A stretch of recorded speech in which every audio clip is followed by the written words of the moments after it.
What makes you angry? Remember the last time you got really angry? I don't know if you've ever seen me angry before. I do get angry from time to time. I was angry this morning, actually. My dog, Juniper, whom I love, is also challenging. I won't go into the whole story, but wasn't obeying, got away from me, ran through the neighborhood, and I was angry. In retrospect, probably was my fault for, usually when a dog misbehaves, I believe it's generally the fault of the owner, not the dog. But nonetheless, I was angry. And it's interesting to me to reflect on why it is I get angry and what are the things that make me angry. If you're reading through the Gospel of John with us, we started just yesterday. John chapter 2 is reading today. There's a famous scene in that chapter of John where Jesus gets angry.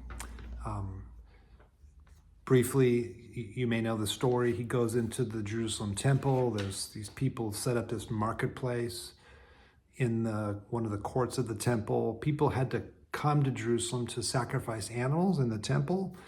That was part of their practice, and we know about that after studying Leviticus. And people sometimes travel from long distances, so we either need to buy animals or exchange money to get the right kind of money.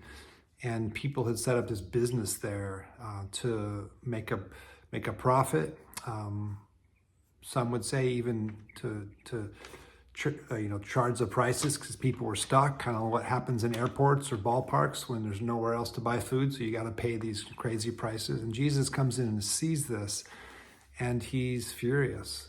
He try to imagine this. Jesus puts together a whip made of cords, and with his whip begins to drive out these people from the temple. It must have been quite a scene. And at one point, he says to them, "Stop making my Father's house a marketplace." And what it struck me is what he's really saying there is, this is a place that's dedicated to bringing glory to my Father, to bringing glory to the Lord.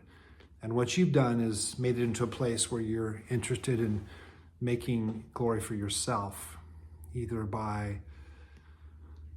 probably by lining your pockets with the money you can make from this religious practice of sacrifice. And it got me thinking that Jesus, when he gets angry, I think he's angry because people are misplacing glory. They're putting glory on something else besides the Lord, who is the only one who's worthy of glory. And I wonder how many times in my life my anger is rooted in the same thing. There are times, I think, but a lot of times it's not. My anger is rooted in the fact that I'm not receiving the glory I want. My anger is rooted a lot in inconvenience. When I'm trying to get through the morning and my dog runs off and I gotta go chase it through the neighborhood, that inconveniences me, and I'm really about me, oftentimes about the day going the way I want it to go, and so I become angry. My anger is centered in a self-righteous way instead of a righteous way.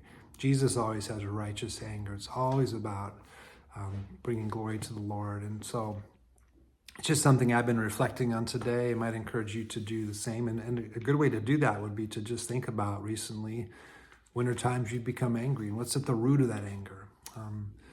Jesus models for us that anger is appropriate. The times in the world where we see injustice, where we see people especially taking advantage of others for their own glory instead of giving God the glory, that's a place where we ought to act. We can be angry along with Jesus.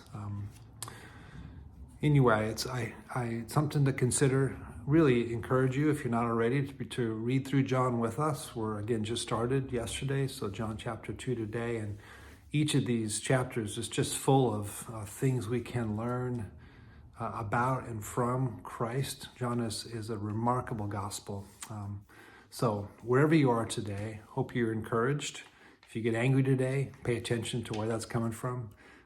Know that you are loved by God, your Father.